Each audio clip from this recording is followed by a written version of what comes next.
અમદાવાદના વસ્ત્રાપુર પોલીસ સ્ટેશનની હદમાં બનેલ તારીખ 24ની અકસ્માતની ઘટનાને લઈ અનેક સવાલો પોલીસ સામે ઊભા થઈ રહ્યા છે।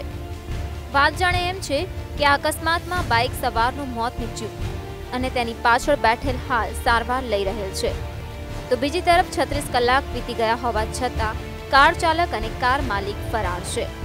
ત્યારે આ કાર માલિકના ઘરની મુલાકાત સંદેશની ટીમે લેતા પ્રથમ ઘરઘાટી સાથે મુલાકાત થઈ तो तेणे गोल गोल बात करी थी।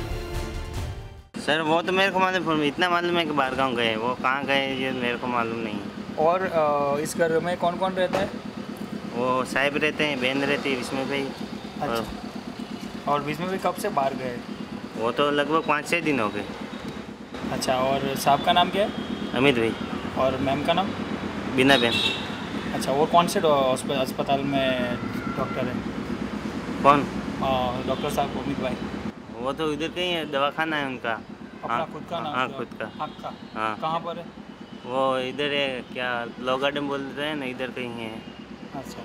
और मैम का दवाखाना? वो तो कालूपुर तरफ है ऐसे बोल रहे थे।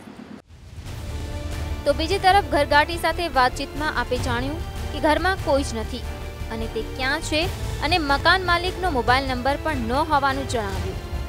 त्यारे संदेशनी टीमे तेना घरनी बहार 2 कलाकनी आसपास वॉच राखी। त्यारे वस्त्रापुर पोलीस त्यां आवी पहोंची अने ते ज समये मकानमांथी कार मालिकना पिता अमित शाह फोन पर बात करता आवी पहोंच्या। एक मिनट सर, आज एक विचार बात करेंगे। अने बादमां पोलीसने वात करवा आप्यो फोन। बादमां मकानमां जई मात्र देखाव पूरती पोलीसे करी तपास। तो आ अंगे ज्यारे अमित शाहने पूछवामां आव्युं तो તેમણે જણાવ્યું કે મારો દીકરો 3 દિવસથી બહાર છે અને આ કાર એ ડ્રાઈવર ચલાવી રહ્યો હતો અને તે પણ હાલ ક્યાં છે તે ખબર નથી।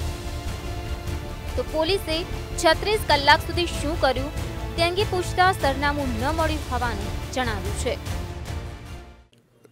મેળવી રહ્યો છું હું અત્યારે। અચ્છા। અને હાલ તમારા દીકરાની વાત છે, દીકરો હાલ ક્યાં છે? એ જરા બહાર ગયેલો છે, એ તો 3 દિવસથી ગયેલો છે બહાર। અહીં છે એ ખ્યાલ નથી મને।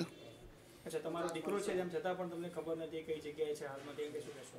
કારણ કે આ બધું ડિસ્ટર્બન્સ થઈ ગયું એટલે બધું ખબર નથી, બધું ડિસ્ટર્બ થઈ ગયું, આ બધું એક્સિડન્ટ થયો ને આ ને તે ને એટલા માટે।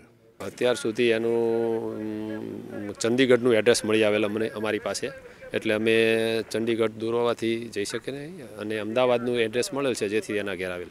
એડ્રેસ મળે ને ત્યાં સુધી, એડ્રેસ મળે નહીં ત્યાં સુધી તો અમે જઈ શકીએ નહીં ક્યાં હોય, એનું પરફેક્ટ એડ્રેસ મળે ત્યારે એને શોધી। હવે અમને અમારી પાસે એડ્રેસ મળી આવ્યું એટલે અમે જે ગાડી માલિક છે એના ઘેર પહોંચી ગયા।